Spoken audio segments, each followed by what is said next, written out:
Magandang araw po sa inyo lahat.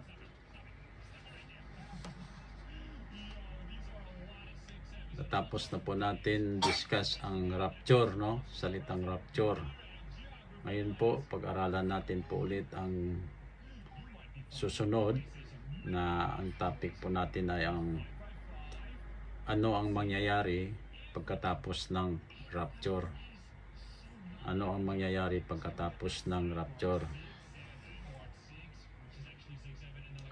Nalangin po muna tayo, mga kapatid. Ama naming Diyos, salamat po sa inyong salita na nagbibigay liwanag tungkol sa mga bagay na darating. Tulungan ninyo kaming maunawaan ang inyong planong maging handa kami sa pagdating ng Panginoong Hesukristo. Bigyan niyo kami ng karunungan habang pinag-aralan namin ang propesya. Ito ang aming dalangin sa pangalan ni Jesus. Amen. Thank you, Lord. So, naunawaan na natin ang rapture, no? Natapos na po pag-discuss. Ngayon po ay ito naman po ang susunod natin. Ito po ay part 1 ng ano ang mangyayari sa pagkatapos ng rapture. Dahil po ang rapture magkaiba po sa second coming. Dahil ang rapture po ay nasa mystery program. Ang second coming po ay nasa prophecy program, no? So ngayon ang tanong, ano ang mangyayari pagkatapos ng rapture, no? May dalawang bagay na mangyayari. Una-una po sa langit, no? Para sa the body of Christ. Pangalawa po sa lupa, no? Ito po ay para sa mundo, no? Number 1 po, no? I-discuss natin yung sa langit. Ito po ang judgment seat of Christ. Ang judgment seat of Christ, ito po ay mga reward na ibibigay sa mga believers, no? Na mga na-rapture. Ito po ay may mga matanggap na mga crown bawat isa sa mga naglilingkod kay Kristo, no? So basahin po natin sa 2 Corinthians chapter 5 verse 10, no? For we must all appear before the judgment seat of Christ, that everyone may receive all things, the things that done in his body, according to that he had done, whether it be good or bad, no? So ito po ay yung mga believers ay may mga matatanggap na reward, no? So ano ba itong mga reward na tatanggapin ng mga believers, no, na rapture? So ang mga reward na matatanggap ng mga believers, ito po ay ang 5 crowns, no? Una-una ay incorruptible crown, no? Sa 1 Corinthians chapter 9 verse 25, are every man that strive for the mastery is temperate in all things. They do it to obtain a corruptible crown, but we an incorruptible, no? So ibig sabihin ito yung crown na ibibigay sa mga believers na may self-discipline sa kanilang Christian life nung nasa lupa pa sila. Ibig sabihin, kontrolado ang kanilang sarili, no? Iniiwasan ang kasalanan at serbisyo sa paglilingkod kay Kristo. Yan po ang incorruptible crown na ibibigay sa mananampalataya. Pangalawa po, ito ang crown of rejoicing or soul winner, no, crown. Sa 1 Thessalonians chapter 2 verse 19, for what is our hope or joy or crown of rejoicing are not even ye in the presence of our Lord Jesus Christ at His coming, no? Ito ang mga reward para sa mga believers na nagsishare ng gospel, no? Naging instrumento para may mga taong makilala sa kay Kristo. Ito po yung crown of rejoicing. Pangatlo po ay ang crown of righteousness. Sa 2 Timothy chapter 4 verse 8, henceforth there is laid up for me a crown of righteousness, which the Lord, the righteous judge, shall give me at that day. No? Ibig sabihin, ito po ang crown ng mga believers na naghihintay at nananabik sa pagmamahal ni Kristo. Ang kanilang puso ay nakatuon sa pagdating ng Panginoon. Ito po ang crown of righteousness. Number 4, ito po yung crown of life. Ang crown of life, ito naman po ay ang binibigay sa believers na nagtitiis ng mga trials, persecution, at suffering, no? Pero nanatiling tapat sa Panginoon.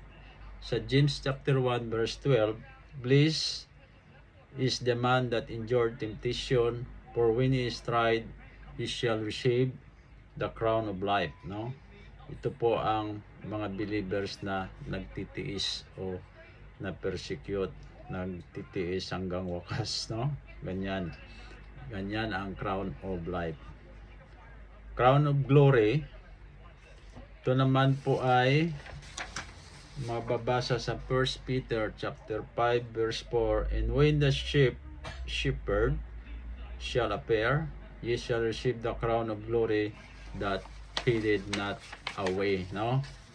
So ito naman yung mga pastors, elders at spiritual elders na tapat na nag-aalaga at nagtuturo sa mga believers nung nasa lupa o nasa mundo pa sila, no? So itong 5 crown ay may mga sinusuri, no? Kung ano ang kanilang posisyon. Sinusuri ito bawat isa, no? Ang sinusuri dito ay serbisyo, katapatan at motibo, no? May mga gawa sa gold, silver, precious stone, at may mga gawa din sa kahoy, sa dayami at sa tangkay, no? Itong 6 na bagay na ito po ay susubukin, no? Kapag ito po ay nasunog, mawawalan ka ng reward. Kapag ito po ay nanatili na hindi nasusunog, may eternal value siya, no? So ang mga reward na ito ay binibigay sa mga believers lang, no, na rapture. At ito pong mga nasusunog, wala silang reward pero ligtas pa rin, no? Basahin po natin sa 1 Corinthians chapter 3 verse 13 to 15, no? Para maintindihan natin. Ang gawa ng bawat isa ay magiging malinaw dahil ang araw ng paghukom ang nagpapakita nito. Ito ay susubukin sa pamamagitan ng apoy, at ang apoy ang magpapatunay kung anong uri ng gawa ang ginawa ng bawat tao, no? Verse 14. Kung ang gawa na itinayo ng isang tao sa pundasyon ay manatili, siya ay tatanggap ng gantimpala. Verse 15. Ngunit kung ang gawa ng isang tao ay masusunog, siya ay mawawalan ng gantimpala, ngunit siya ay mismo ay maliligtas pa rin. Ngunit parang dumaan siya sa apoy, no? So malinaw sa verse, no, na kapag nasusunog, ikaw po ay mawawala ng gantimpala pero ligtas ka pa rin. Kaso lang parang dumaan ka sa apoy. Kapag hindi nasusunog, ikaw po ay may reward, no? So ang iba na may reward at ang iba na walang reward, yan po ang pagsubok, no, na dinadaan sa apoy. Ang judgment seat of Christ ay evaluation ng believers, hindi paghuhukom ng kasalanan. Kasi po digtas na po tayo doon, no? Kaya po ang judgment seat of Christ ay ito po ay ang bema judgment or a reward sa mga mananampalataya. Ang reward ay hindi para maligtas. Ito ay gantimpala, no? Faithful service, faithful preaching, faithful living. Yan po ang reward, no? So ang reward ay hindi bunga ng katapatan ng believers, no? Sa paglilingkod, no? Kasi nung nasa lupa pa yung mga believers ay may kanya-kanyang tinatawag na serbisyo, no? Kung anong serbisyo ang pinakita mo na ikaw ay naging tapat sa Diyos, yun din mismo ang ibibigay sa iyo na reward, no? Kasi ang judgment seat of Christ, maraming umaakala dito, akala nila ito po ay isang hatol sa makasalanan. Hindi po ito hatol, no? Kasi ligtas na po tayo. Ito po ay judgment seat of Christ, no? Hindi siya hatol sa mga makasalanan. So, ano naman ang mangyayari sa lupa, no? Habang ang the body of Christ ay nasa langit, no? Kasi po may mangyayari din po sa lupa habang may nangyayari sa langit, no? Ito po ang ipagpapatuloy natin po sa part 2, no? I-discuss po natin yung part 2 at isama natin ang Antichrist, no?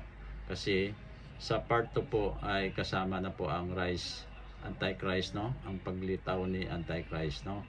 Kasi mag-uumpisa ang tribulation, no? Sa part 2 po, i-discuss natin. Salamat po sa salita ng Diyos at magandang hapon po. Thank you.